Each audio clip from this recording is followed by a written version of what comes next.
Subscribe now and press the bell icon. Never miss an update.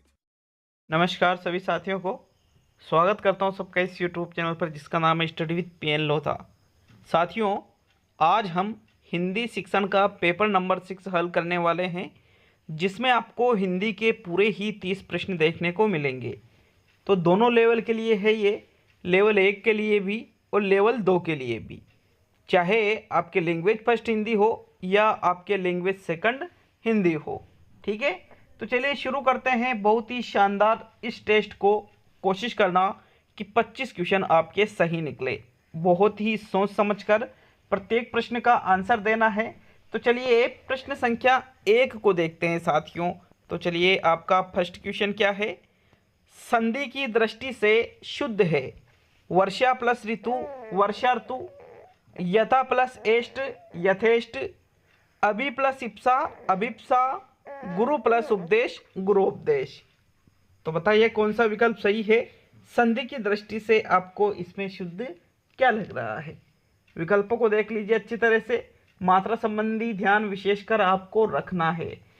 तो मित्रों, प्रश्न संख्या 1 में जो सही आंसर है वो रहेगा विकल्प नंबर 3, अभि प्लस इप्सा बराबर अभिप्सा। यहाँ दीर्घ स्वर संधि का ये उदाहरण है और ये बिल्कुल शुद्ध है। बाकी जो पहला, दूसरा और चौथा विकल्प है ये क्या है।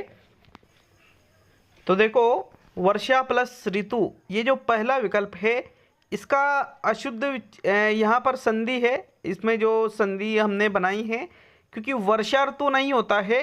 वर्षा प्लस ऋतु शब्द क्या होता है साथियों, वर्षा ऋतु क्या होता है, वर्षा ऋतु होता है, न कि वर्षा ऋतु। यथा प्लस एष्ट नहीं होता है, यथा प्लस इष्ट होता है साथियों। यथा प्लस एष्ट में तो फिर ए तो बड़ा हो गया, यहाँ बड़ी मात्रा डबल लगना चाहिए, तो ये भी गलत है। गुरु प्लस उपदेश, गुरोपदेश नहीं होता है, उ प्लस उ मिलकर के दीर्घ उ बन जाता है, बड़ा उ।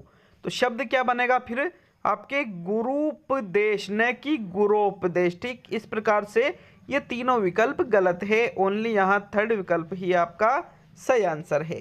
तो चलिए अब हम आगे बढ़ेंगे प्रश्न संख्या 2 पर। दूसरे क्वेश्चन को देखेंगे। किसमें अशुद्ध समास विग्रह है। बलि वेदी, बलि के लिए वेदी, राष्ट्रपति, राष्ट्र के लिए पति, जलधारा, जल की धारा, कनकलता, कनक के समान लता। तो यहाँ पर आपको जो दिख रहा है कि भाई इसमें अशुद्ध समास विग्रह है, तो उसका चयन करना है साथियों। पहले या दूसरा, तीसरा या चौथा, कौन से विकल्प में आपको लग रहा है कि भाई इसमें तो अशुद्ध समास विग्रह हो रहा है। तो मित्रों देख लिया होगा आप सभी ने। तो चलिए इसका राइट आंसर देखते हैं। सही आंसर है विकल्प नंबर 2, राष्ट्रपति। राष्ट्रपति का समास विग्रह है। राष्ट्र के लिए पति नहीं होता है, बल्कि राष्ट्र का पति होता है। का संबंध का के की संप्रदान तत्पुरुष समास जो विग्रह कर रखा है वो गलत है। इसमें संबंध तत्पुरुष समास होगा मित्रों। सेकंड विकल्प सही है। बलि वेदी, बलि के लिए वेदी ही है।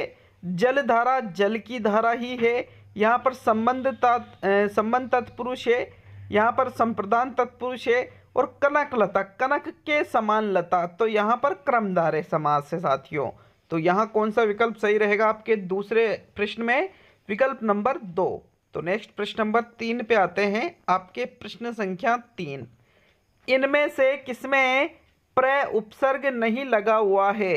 प्रचार, प्रज्वलित, प्रकाश, प्रकाश है ना, और प्रश्न। तो यहाँ पर ये जो 4 विकल्प है इसमें आपको कौन सा विकल्प दिख रहा है जिसमें प्र उपसर्ग नहीं लगा हुआ है। तो मित्रों राइट आंसर है विकल्प नंबर 4, प्रश्न। प्रश्न जो शब्द है इसमें प्र उपसर्ग नहीं लगा हुआ है, क्योंकि शन जैसा कोई शब्द नहीं है। फिर बाकी प्रकाश में प्र उपसर्ग है और काश मूल शब्द। प्रज्वलित में प्र उपसर्ग है, ज्वलित यहाँ पर मूल शब्द है जो है ना। प्रचार में प्र उपसर्ग है और 4 मूल शब्द है, मतलब प्रज्वलित में इसमें प्रत्यय भी लगा हुआ है हालांकि। तो चलिए आगे बढ़ेंगे अब हम प्रश्न संख्या 4 पर। यहाँ आपके चौथा विकल्प सही है। नेक्स्ट देखते हैं प्रश्न नंबर 4 को। तो प्रश्न संख्या 4 है, ये देखना, निम्न में से किस शब्द में प्रत्यय का प्रयोग नहीं हुआ है? बसंत, रटंत, भिड़ंत, धड़ंत। तो यहाँ ये जो 4 विकल्प आपको दिख रहे हैं, एक जैसे बसंत, रटंत, भिड़ंत, धड़ंत, इनमें से उस विकल्प का चयन करना है साथियों जिसमें प्रत्यय कोई सा भी प्रत्यय नहीं लगा हुआ है। तो पहला, दूसरा, तीसरा या चौथा। राइट आंसर है आपके विकल्प नंबर 1 बसंत शब्द। यहाँ पे जो ये बसंत शब्द है इसमें किसी भी प्रत्यय का प्रयोग नहीं हुआ है, क्योंकि इसमें संत तो मूल शब्द है और ब यहाँ पर उपसर्ग है न, इसलिए अब हमने देख लिया कि भाई ब तो उपसर्ग है, संत शब्द है, तो फिर यहाँ प्रत्यय कहाँ हुआ? कोई सा भी प्रत्यय इसमें नहीं लगा हुआ है। बाकी रटंत, भिड़ंत और धड़ंत इन तीनों में प्रत्यय है साथियों। तो चलिए अब हम आगे बढ़ेंगे प्रश्न संख्या 5 पर। यहाँ है आपके प्रथम विकल्प बिल्कुल सही। तो चलिए प्रश्न संख्या 5 को देखते हैं। आपके प्रश्न संख्या 5 है, पक्ष का तद्भव रूप है पंछी, पखेरु, पंख, इनमें से सभी। तो देखो तद्भव जो तत्सम तद्भव वाला टॉपिक है, एक तो लैंग्वेज फर्स्ट, लेवल फर्स्ट में जिनके लैंग्वेज फर्स्ट हिंदी है उनके तो ये टॉपिक हटा दिया है। लेवल 2 में यह टॉपिक रख रखा है, इसलिए मैंने इस क्वेश्चन को ऐड किया है। तो साथियों पक्ष एक तत्सम शब्द है जिसका तद्भव होता है पंख। क्या होता है? पंख होता है मित्रों। तो ये पंख क्या है? एक तद्भव शब्द है। थर्ड विकल्प आपके 5वें प्रश्न में सही है। नेक्स्ट आगे बढ़ेंगे प्रश्न संख्या 6 पर। तो चलिए 6वां क्वेश्चन देख लेते हैं। विशेषण से निर्मित भाववाचक संज्ञा है भव्यता, चाल चलन, परिहास और बचपन। तो देखो विशेषण, पहला आपको ये देखना होगा कि इनमें से विशेषण शब्द कौन सा है। तो साथियों चाल चलन, परिहास, बचपन और भव्यता, इसमें विशेषण शब्द है भव्य, और इसमें जब हम ता प्रत्यय जोड़ देते हैं तो शब्द क्या बन जाता है? भव्यता, जो कि भाववाचक संज्ञा का उदाहरण है। यहाँ पर जो बचपन शब्द है इसमें मूल शब्द क्या है? बच्चा। तो बच्चा तो क्या एक जातिवाचक संज्ञा शब्द है साथियों, इसलिए यहाँ ये सही नहीं है। तीसरा, दूसरा भी नहीं, ओनली आपका प्रथम विकल्प सही है जो कि विशेषण से निर्मित भाववाचक संज्ञा के अंतर्गत आता है। तो प्रथम विकल्प है प्रश्न संख्या 6 में सही। नेक्स्ट प्रश्न नंबर 7 पे आते हैं। तो देखेंगे अब हम प्रश्न नंबर 7 को। 7वां प्रश्न मित्रों, क्रिया की दृष्टि से इनमें से भिन्न है लड़ाई, मिठाई, पढ़ाई और घिसाई। तो बताइए इनमें से भिन्न आपको क्या लग रहा है क्रिया की दृष्टि से? अब कहोगे कि सर हमारे तो क्रिया का भी टॉपिक नहीं है, लेकिन लेवल 2 में है साथियों ये। तो देखो क्रिया की दृष्टि से इनमें से जो शब्द है वो है मिठाई। तो इसमें आपको लेवल फर्स्ट वालों के लिए क्या इंपॉर्टेंट चीज़ है? आपके यहाँ पर प्रत्यय तो है ना, प्रत्यय लगे हुए हैं। तो साथियों यहाँ पर देखिए मिठाई है, मिठाई शब्द संज्ञा से संबंधित भी हम यहाँ पे जोड़ के देख सकते हैं।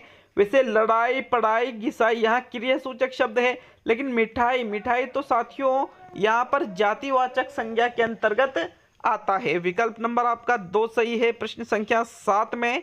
नेक्स्ट आगे बढ़ेंगे अब हम प्रश्न नंबर 8 पर। तो चलिए 8वें क्वेश्चन को देखेंगे साथियों। निम्न वाक्यों में से कौन सा वाक्य मिश्र नहीं है? बादल खूब गरजे किंतु वर्षा नहीं हुई, जो परिश्रम करते हैं वे सफल होते हैं, प्रमोद ने कहा कि मैं गांव नहीं जाऊंगा, यौवन वह काल है जब चरित्र का निर्माण होता है। तो यहाँ पर वाक्य को देखना है कि भाई रचना की दृष्टि से इनमें से कौन सा वाक्य मिश्र नहीं है। तो मित्रों मिश्र वाक्य में क्या होता है? एक वाक्य दूसरे वाक्य के ऊपर निर्भर रहता है।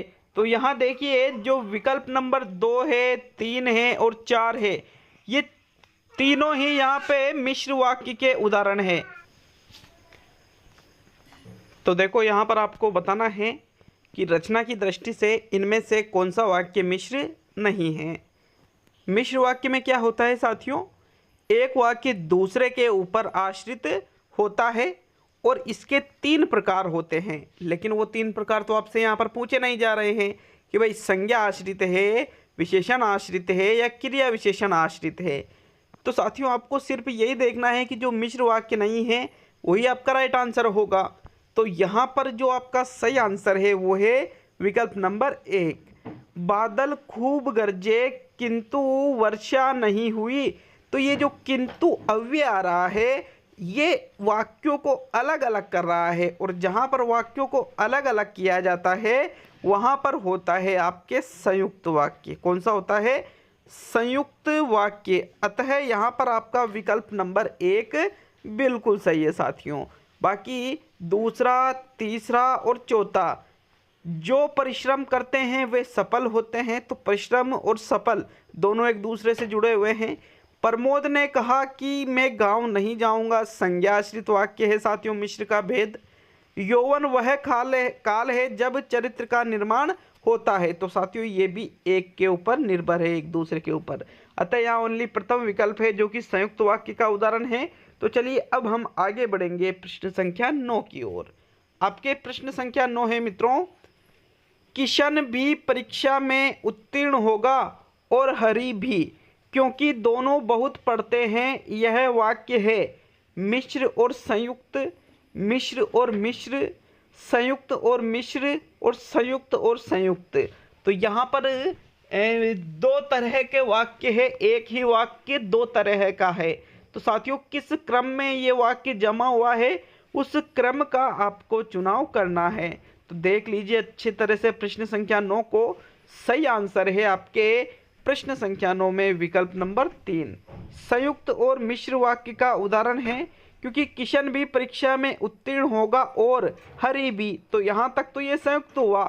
क्योंकि दोनों बहुत पढ़ते हैं, तो ये क्योंकि से जुड़ गया, तो ये मिश्र हो गया साथियों। इसलिए आपका थर्ड विकल्प प्रश्न संख्या 9 में सही रहेगा। तो चलिए अब हम आगे बढ़ेंगे प्रश्न नंबर 10 पर। 10वां प्रश्न मित्रों, कौन सा शब्द कमल का पर्यायवाची नहीं है? जलज, मनसिज, अंबुज और पंकज। तो बताइए कमल का पर्यायवाची इनमें से कौन सा शब्द नहीं है? तो देखो यहाँ पर कमल का पर्यायवाची नहीं है, आपसे ये पूछा जा रहा है मित्रों। जलज, अंबुज, पंकज तीनों ही कमल के पर्यायवाची होते हैं, लेकिन ये जो मनसिज शब्द है ये कमल का पर्यायवाची नहीं है। तो सेकंड विकल्प आपके 11वें प्रश्न में सही है।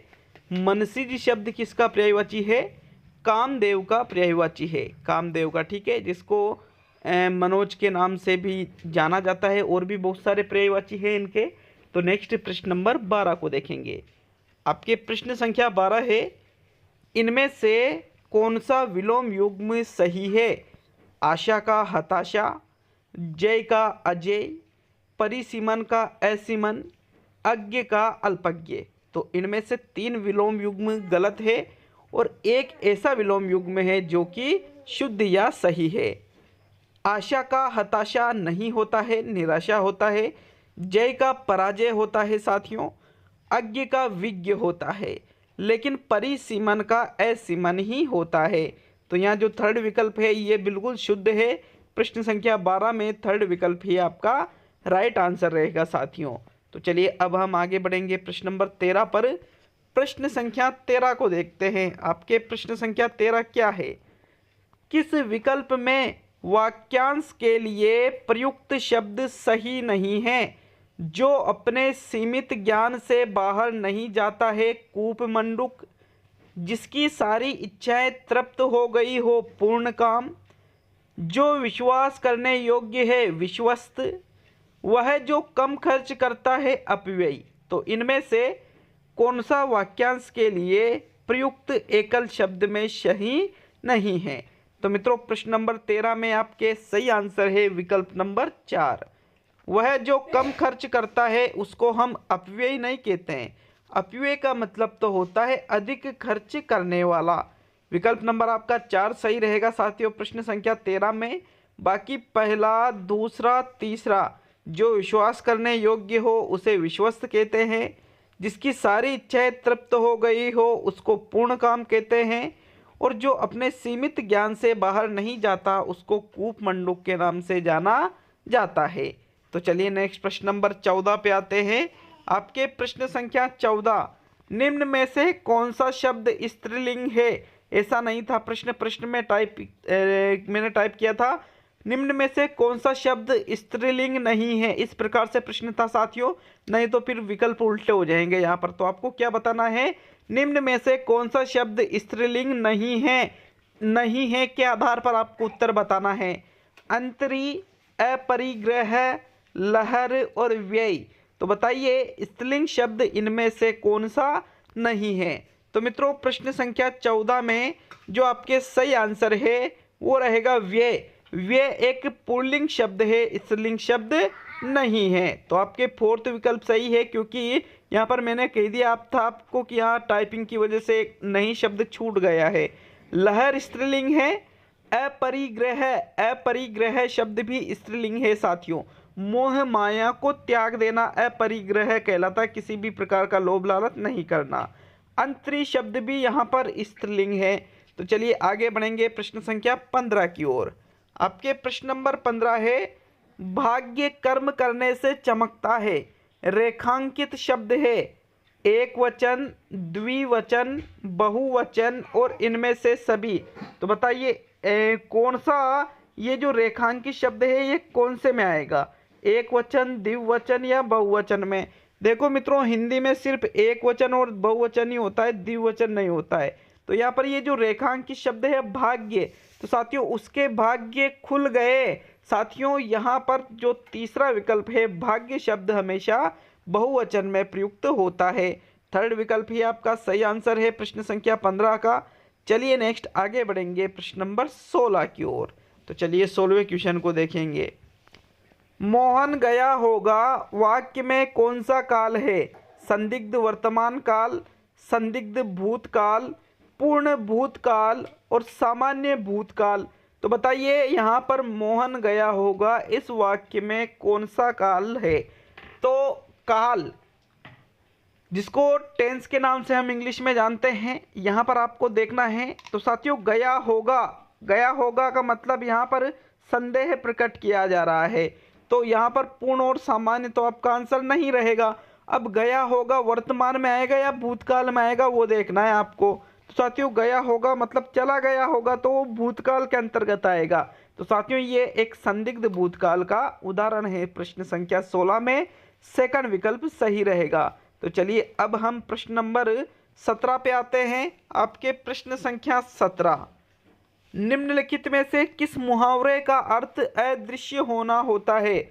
3 13 होना, जमीन पर पाँव न रखना, हाथ को हाथ न सूझना और गुलर का फूल होना। तो यहाँ पर अदृश्य होने का अर्थ किससे लिया जाएगा प्रश्न संख्या 17 में? पहला, दूसरा, तीसरा, चौथा, कौन सा विकल्प सही है? तो साथियों मुहावरा अगर हम देखें तो अदृश्य होने का जो अर्थ है वो गुलर का फूल होने से लिया जाता है। गुलर का फूल होना मतलब अदृश्य होना। विकल्प नंबर आपके 4 सही है 17वें प्रश्न में। अगर किसी भी प्रश्न में आपको कोई डाउट होता है 30 ही प्रश्नों में से, तो उसके लिए हमें कमेंट कर सकते हो। इसके पहले भी मैंने साइकोलॉजी का वीडियो डाला था साथियों, तो उस वीडियो को नहीं देखा है, पेपर नंबर 7 है, आज सुबह 6 बजे ही डाला था, तो उसको जरूर देखिएगा। तो चलिए नेक्स्ट प्रश्न नंबर 18 पे आते हैं। आपके प्रश्न संख्या 18, शिक्षक ने कहा पेन टेबल पर रख दो है ना। भाषा शिक्षण की यह विधि है द्विभाषी विधि, अनुकरण विधि, ध्वन्यात्मक विधि और समवाय विधि।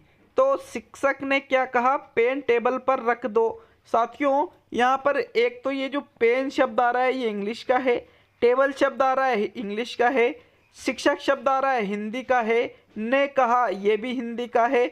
तो साथियों इस प्रकार हिंदी इंग्लिश दो भाषाएं चल रही है, एक साथ दो भाषाओं का शिक्षण करवाया जा रहा है, तो हम इसको द्विभाषी विधि के नाम से जानेंगे। विकल्प नंबर आपका 1 सही है प्रश्न संख्या 18 में।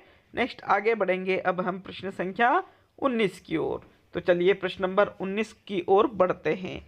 प्रश्न संख्या 19 से, उपचारात्मक शिक्षण किस प्रकार का कार्य है? आदेशात्मक कार्य है, अनुदेशनात्मक कार्य है, नकारात्मक कार्य है या सैद्धांतिक कार्य है। तो उपचारात्मक शिक्षण में हम क्या करते हैं, छात्रों की कमजोरियों को दूर करने का कार्य उपचारात्मक शिक्षण में किया जाता है। तो साथियों ये आदेशात्मक, नकारात्मक या सैद्धांतिक नहीं है, बल्कि ये अनुदेशनात्मक कार्य है। कैसा कार्य है ये, अनुदेशनात्मक। विकल्प नंबर आपका 2 सही है प्रश्न 19 में। नेक्स्ट आगे बढ़ेंगे प्रश्न संख्या 20 की ओर।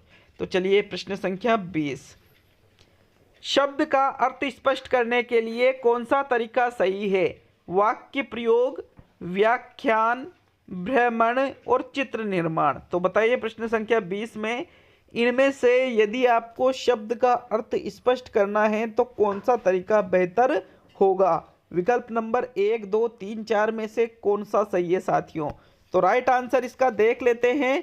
विकल्प नंबर आपका 1 बिल्कुल सही है। कैसे, जैसे आपको किसी भी शब्द का अर्थ स्पष्ट करना है तो आप उस शब्द का प्रयोग वाक्य के अंतर्गत कीजिए, वो शब्द बड़ी ही आसानी से स्पष्ट हो जाएगा, समय भी नहीं लगेगा और आसानी से छात्र समझ भी जाएंगे। व्याख्यान उतना प्रभावी नहीं माना जाएगा। भ्रमण से शब्द को स्पष्ट करने के लिए भ्रमण करने ले जाएंगे तो हो गया कल्याण।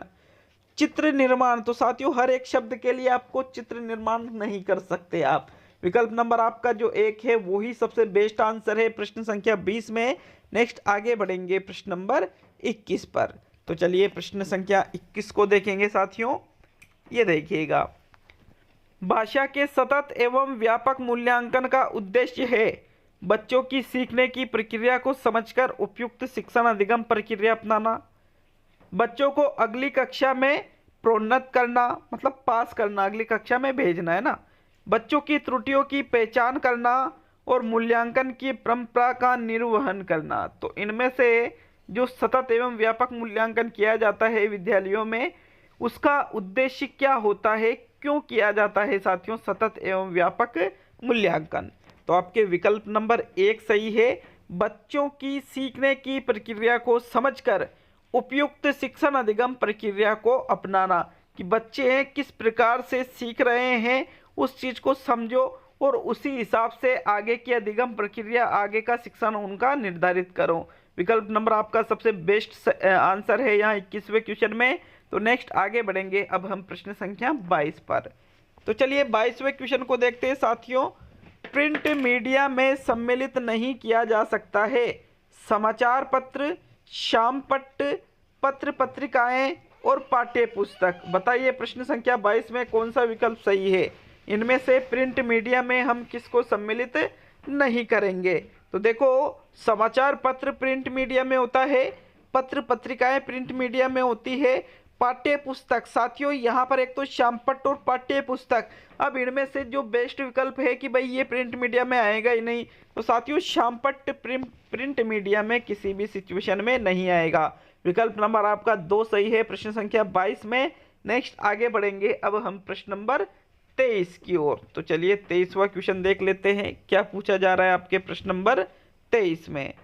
प्रत्येक पाठ के प्रारंभ में होना चाहिए पाठ का सार, प्रस्तावना, अभ्यास और परिशिष्ट।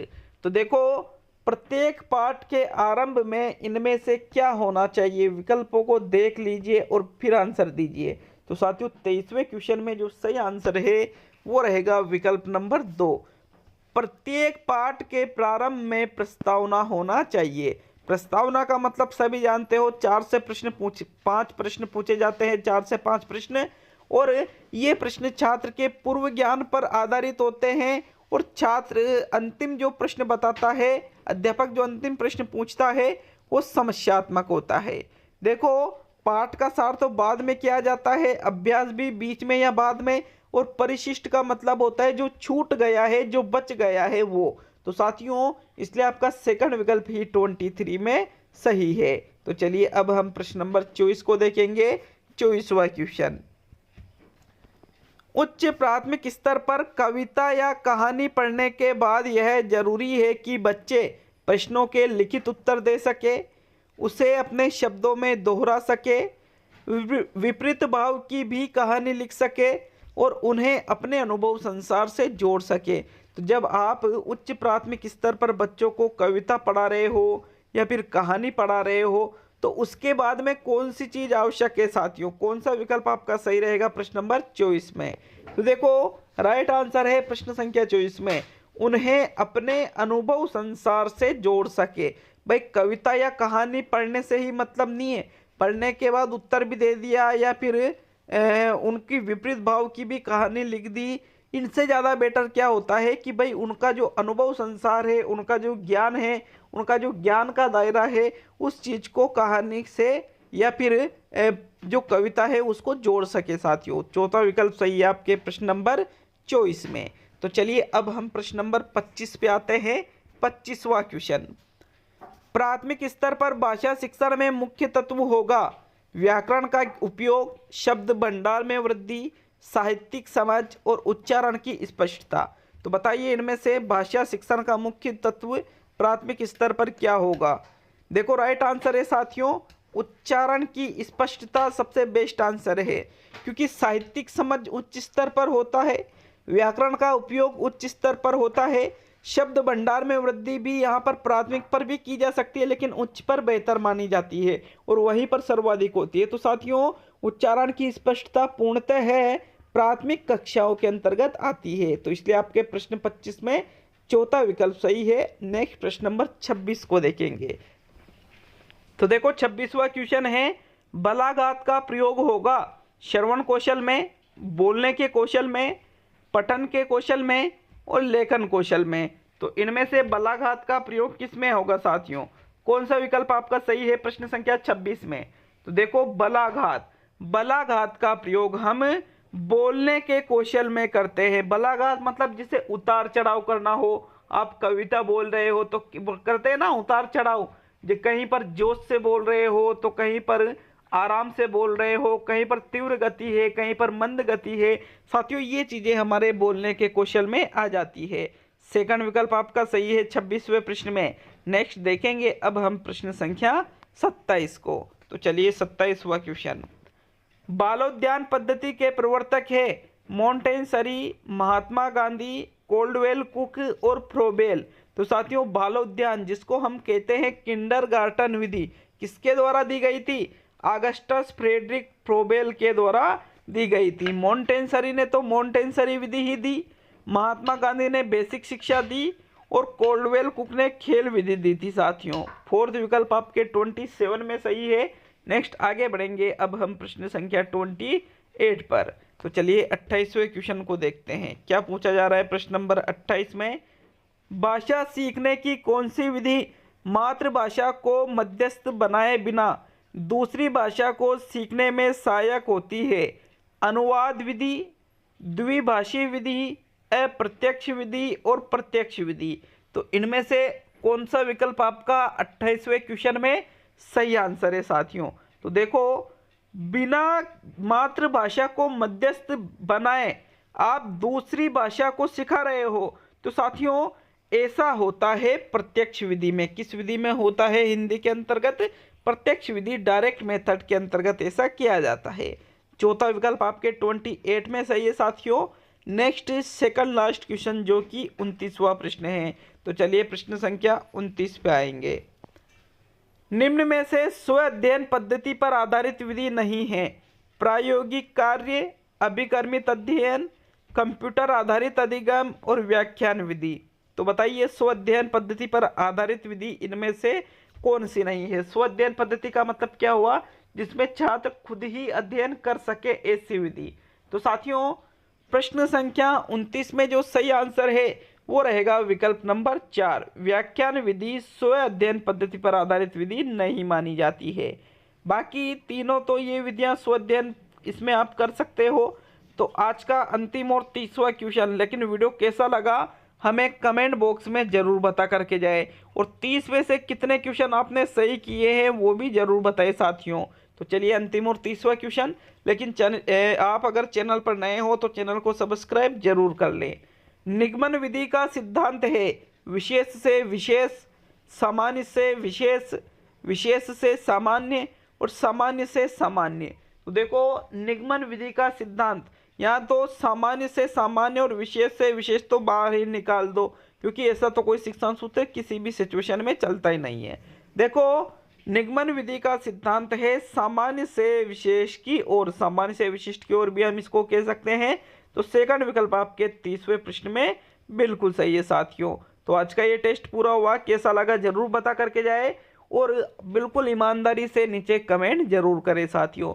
तो मिलते हैं अब अगले वीडियो में। सभी दोस्तों का बहुत बहुत धन्यवाद वीडियो को पूरा देखने के लिए। वीडियो को अपने सभी दोस्तों के ग्रुप में भी आप जरूर शेयर करें साथियों।